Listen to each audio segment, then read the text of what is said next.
One country once ruled a quarter of the entire planet. Then it lost almost all of it in 300 years. Not to one war, not to one enemy, to itself. This is the strangest rise and fall in history. A kingdom smaller than Texas conquered 2 entire continents, with a few hundred men. No exaggeration, a few hundred. They didn't win with better weapons. They won with germs. By the end, 90% of a population was simply gone. Spain got so rich, it accidentally destroyed its own economy. It defaulted on its debts, not once, 7 times. Yes, the richest empire on earth kept going broke. One king was so inbred he couldn't chew his food. His death alone triggered a European-wide war. Then one Frenchman's ego finished what centuries of war couldn't. Napoleon didn't conquer Spain's colonies. He just embarrassed the king. That embarrassment ended 300 years of Spanish rule in months. In today's video, you'll get the full 300-year collapse, from the last battle of the Reconquista to 1898's disaster. You'll learn how silver mines funded Europe's deadliest wars. You'll learn why being rich made Spain weaker, not stronger. You'll learn how one mountain in Bolivia moved world history. You'll learn why disease conquered more than any army did. You'll learn exactly which year the whole thing unraveled. No fluff, no myths. Just what actually happened and why. Every number in this video is pulled from real history. Stick around, the ending is more brutal than you think. This isn't a story about greed. It's about structure. Empires don't usually die from one blow. This one didn't either. It died slowly, then all at once. Let's go back to the year everything started, 1492. For almost 800 years, Spain wasn't even one country. It was a patchwork of kingdoms fighting Muslim rule. That war was called the Reconquista. It never really stopped. Generation after generation grew up trained for holy war. In January 1492, the final Muslim stronghold, Granada, fell. Ferdinand and Isabella finally had one unified, battle-hardened kingdom. Months later, the same monarchs made a very strange bet. A Genoese sailor claimed he could reach Asia by sailing west. Most experts at court thought Columbus was simply wrong. Isabella funded him anyway. 3 ships. A tiny budget. Columbus never found Asia. He found something nobody expected. 2 entire continents Europe didn't even know existed. Spain didn't plan this empire, it stumbled into it. But it had exactly the right army for the moment. Centuries of religious war had built ruthless, disciplined soldiers. Men who saw conquest as both duty and destiny. These weren't merchants looking for trade deals. These were crusaders looking for their next holy war. The Americas became that war's next chapter. Spain arrived believing God himself endorsed the mission. That belief made brutal violence easy to justify. Within decades, ships were crossing the Atlantic constantly. Each one carrying soldiers, priests, and raw ambition. Nobody back in Spain fully grasped what was unfolding.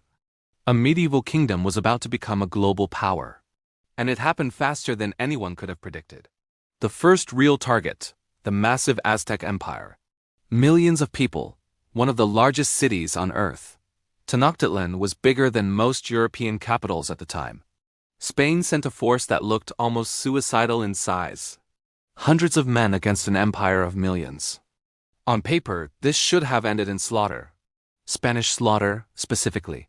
Instead, history took a turn nobody expected, because conquest in the Americas wouldn't be won by numbers. It would be won by something invisible. Something the conquistadors didn't even understand themselves. A weapon they didn't know they were carrying. Their own immune systems, built over centuries in Europe. Diseases their bodies had learned to survive long ago.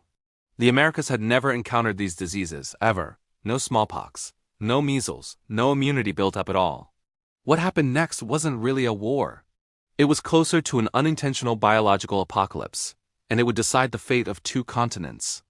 Before a single major battle was even fought. This is where the conquest story gets darker. And far more complicated than the history books suggest. Let's look at exactly how fast it happened. Because the speed of what came next is staggering. Hernán Cortés lands on the coast of Mexico. He has around 500 men. That's the entire army. Against an empire that could field tens of thousands. Cortés does something smarter than fighting head-on. He finds every enemy the Aztecs have made. Rival tribes who hated Aztec rule for generations. He turns local resentment into a Spanish-led coalition. Suddenly it's not 500 men against an empire. It's an empire's own enemies doing the fighting. Still, the numbers shouldn't have worked. But something else helped. Smallpox reaches Tenochtitlan before the final battle even starts. The Aztec population collapses under a disease no one understood. Entire households die within days, with no explanation. By 1521, the Aztec Empire has fallen completely. Not purely to swords, largely to invisible infection. 10 years later, the exact same pattern repeats. This time in the Andes, against the Inca Empire, Francisco Pizarro arrives with roughly 168 men. Not thousands. 168 men against millions of people. The Inca Empire stretched across modern-day Peru and beyond. One of the most organized states in the ancient world, Pizarro captures the Emperor Atahualpa through outright betrayal. He demands a room filled with gold as ransom. The Inca actually pay it, an entire room of gold. Pizarro executes Atahualpa anyway. The empire crumbles from within. Again, disease had already been spreading ahead of the soldiers, weakening the population before the Spanish even arrived. Historians estimate something almost impossible to comprehend today. Up to 90% of indigenous Americans died within a century. Not mainly from battle, mainly from unfamiliar disease. No army in human history had ever had this advantage. An accidental biological weapon spreading faster than any soldier. This is the uncomfortable core of the Age of Conquest. It wasn't really steel versus Stone Age weapons, as often taught. It was European biology meeting a population with zero immunity. Combined with brutal violence, slavery, and forced labor systems, Spain didn't just conquer land. It functionally emptied it. Then it had to figure out how to run it. Massive territories, minimal population, enormous natural resources. What Spain found next would change the entire world economy. Not gold. Something even more powerful long-term, silver, buried inside a mountain nobody had properly mapped yet. A discovery that would fund European wars for a century. And quietly plant the seeds of Spain's future collapse. Because incredible wealth doesn't always mean incredible strength. Sometimes it means something far more dangerous. Let's talk about the mountain that changed everything. The most valuable silver deposit in human history. And how it built, then broke, an empire. Spanish colonists find a mountain in modern Bolivia. It's called Potosi. It holds staggering amounts of silver. Possibly the richest silver deposit ever discovered by anyone. Combined with mines in Zacatecas, Mexico, output explodes further. Spain suddenly controls the largest silver supply on Earth. This wasn't just wealth. This was financial power over Europe. Ships loaded with silver cross the Atlantic constantly, year-round. From Spanish ports, that silver spreads across the continent. It pays soldiers, it pays debts, it pays for wars. But Spain's silver didn't stop in Europe. It kept going. Ships called Manila galleons carried it across the Pacific Ocean, traded directly for Chinese silk, spices, and porcelain. This created something the world had never seen before. The first truly global trade network centered on one empire. Spain sat at the middle of the entire world economy. For a moment, it looked completely, permanently unstoppable. Spanish infantry units, called tercios, dominated European battlefields. Considered nearly unbeatable for well over a century straight. The empire stretched across the Philippines, the Americas, and Europe. Parts of Italy, the Netherlands, even Portugal for a time. The empire on which the sun never sets, people called it. That phrase gets borrowed by Britain much later, by the way. But underneath the gold and silver, cracks were already forming. Because wealth this fast doesn't build a stable economy. It builds inflation. Rapid, uncontrollable, empire-wide inflation. Economists later named this the price revolution of Europe. Prices across the entire continent spike for decades straight. Spain's own domestic industries can't keep up with demand. Instead of building factories, Spain just kept importing goods, paid for, ironically, with its own silver money. The crown had a choice, invest at home or fight wars. It chose wars. Almost constantly for over 100 years against France, against Protestant rebels, against England, against the Ottomans. Silver that should have built infrastructure went straight into conflict. Money arrived, got spent immediately, then more was borrowed. Spain became a country that was wealthy and broke simultaneously. That sentence sounds contradictory. In Spain's case, it wasn't. The crown started borrowing against silver that hadn't arrived yet, essentially spending future wealth before it ever showed up.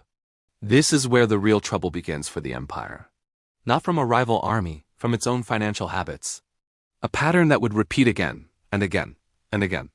7 separate royal debt defaults across just over a century. Read those years again. That's not a stable superpower. That's an empire structurally addicted to unsustainable spending. The gold and silver weren't the problem by themselves. What Spain did with them was the real problem. And that decision would come back to haunt everyone. Let's look at exactly how that rot spread outward. Here's the paradox historians keep circling back to constantly. Spain's incredible wealth may have caused its own downfall. Money alone doesn't build a strong, lasting economy. What you do with that money actually does. England and the Dutch Republic took a different path entirely. They built merchant classes. They built manufacturing. They built trade fleets. Spain, meanwhile, exported raw silver and imported nearly everything else. Even goods its own colonies desperately needed day to day. A wealthy empire that manufactured surprisingly little of its own. That's an economic structure with a serious hidden weakness. Because raw material wealth can vanish. Built industry usually doesn't. Spain kept fighting wars its treasury couldn't actually sustain long term. Against France repeatedly. Against Dutch rebels for decades straight. Against England, especially after one very famous naval disaster. The Spanish Armada sails to invade England directly. It's meant to be an unstoppable, overwhelming show of force. Storms and English tactics wreck the fleet almost completely. Spain doesn't collapse from this single defeat. Not yet. But the myth of Spanish invincibility takes a massive hit. Rivals across Europe start to sense real weakness underneath. The Dutch Republic keeps fighting for its own independence. After decades of brutal revolt, they finally win it in 1648. One more piece of the empire permanently breaks away. The 30 Years' War then drains Spain even further. Fighting on multiple European fronts drains money and manpower fast. Every war adds more debt onto an already fragile system. Every debt default weakens trust in the Spanish crown further. Bankers across Europe grow far more cautious about lending. And then Spain's royal bloodline creates a crisis all its own. Habsburg kings had spent generations marrying close relatives constantly to keep power and territory tightly inside the family line. The result was centuries of extreme, dangerous royal inbreeding. Charles II, the last Habsburg king, suffered severely because of it. He reportedly couldn't chew solid food properly by adulthood. He was likely infertile and struggled with basic daily functions. He dies in 1700 without a single direct heir. No heir means no clear, peaceful succession plan at all. Major European powers immediately start fighting over Spain's throne. This becomes the War of the Spanish Succession, a huge conflict. Spain loses nearly all of its remaining European territories. Naples, Sicily, Milan, and the Spanish Netherlands, all gone by 1714. What's left standing is mostly the American colonial empire. Still enormous, still wealthy. Still, on paper, incredibly powerful. But the core weaknesses never actually went away. Unsustainable spending, weak domestic industry, fragile political legitimacy. All of it just kept getting quietly pushed further downstream, waiting for one final shock to bring the whole thing down. That shock wouldn't come from Spain's enemies on a battlefield. It would come from one man's raw personal ambition. Someone who never even set foot in Spanish America. Let's talk about exactly how Napoleon triggered the final collapse. By 1800, Spain's American empire has lasted nearly 300 years. Mexico, Central America, most of South America, all still Spanish. It looks, from the outside, remarkably stable and permanent. Then in 1808, Napoleon Bonaparte simply invades Spain outright. He removes the legitimate Spanish king from power entirely. He installs his own brother Joseph on the Spanish throne. This single move breaks something far bigger than one country. It breaks the entire logic holding the colonies together. Colonial elites across the Americas had followed a real king. A king they believed had genuine, God-given royal authority. Now that king is a puppet installed by a foreign general. Local leaders across the Americas start asking an obvious question. If the king himself can be replaced this easily, why obey? Local governing councils, called juntas, start forming almost immediately. At first, many claim loyalty to the deposed king only. But independence movements grow stronger with every passing year. Simon Bolivar emerges as a key leader in the north. José de San Martin leads major campaigns from the south. Years of brutal grinding warfare follow across multiple regions. Mexico, Venezuela, Colombia, Peru, Chile, Argentina, one by one.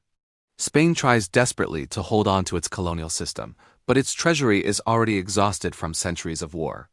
Its military is stretched far too thin to respond everywhere.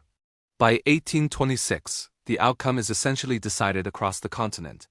Almost all of mainland Spanish America has won its independence. 300 years of colonial rule unwound in under 20. The territory that had defined Spain as a superpower is gone. Only two major colonies remain under Spanish control: Cuba, Puerto Rico. For decades, Spain clings tightly to these final possessions. Then, in 1898, one explosion changes everything all over again. The American battleship USS Maine explodes in Havana's harbor. The cause is still debated by historians even today. But American public opinion turns overwhelmingly against Spain immediately. The United States declares war, backing Cuban independence fighters. The conflict is brutally one-sided and remarkably short overall. Spain loses Cuba, Puerto Rico, Guam, and the Philippines, all within just a few months of active fighting. Contemporaries in Spain call it simply el disaster, the disaster. It marks the true final end of Spain as a global empire. 406 years after Columbus first sailed west, an empire that once controlled a massive share of the globe, reduced, by 1898, to its own borders on the Iberian Peninsula. No dramatic final battle, no single defining last stand. Just centuries of accumulated strain finally giving way completely. The empire didn't die from one wound, it died from many. Each one small enough to survive, until they weren't anymore. So what actually caused an empire this powerful to collapse? It wasn't bad luck, it wasn't one bad king. It was structural, and it's more relevant than you'd think. Let's bring this whole story together in the final section. Here's the pattern worth remembering from all of this. Spain didn't fall because it ran out of money. It fell because it never knew what to do with it. Silver flowed in constantly. It flowed right back out constantly. Spent on wars instead of industry, infrastructure, or long-term growth. Real strength isn't how much wealth flows through a country. It's what that wealth actually gets built into long-term. Spain built armies and cathedrals. It didn't build institutions. England and the Dutch Republic built the opposite kind of foundation. That difference quietly decided the next 3 centuries of history. The conquest itself was built on a brutal accident too. Disease did more damage than any Spanish sword ever could. Something the conquistadors didn't fully understand even as it happened. 90% of a population gone, largely before real battles started. That's not a detail. That's the actual core of the story. Then came the debt. 7 defaults in just over a century. A wealthy empire, functionally broke, again and again and again. Then came one broken royal bloodline with no heir left. Then came a French general who never invaded the Americas directly. He just embarrassed a king. That was somehow enough. 300 years of empire unwound in under 2 decades. Then finished off entirely by one explosion in a harbor. Empires rarely die from one single dramatic final blow. They usually die exactly the way Spain's did. Slowly, then suddenly. If this kind of deep historical breakdown is what you enjoy, you're going to want to stick around this channel. Because this isn't the only empire that collapsed this way. History keeps repeating this same pattern in different centuries. Same warning signs, different flags, different kings, different currencies. Subscribe, and let's go find the next one together.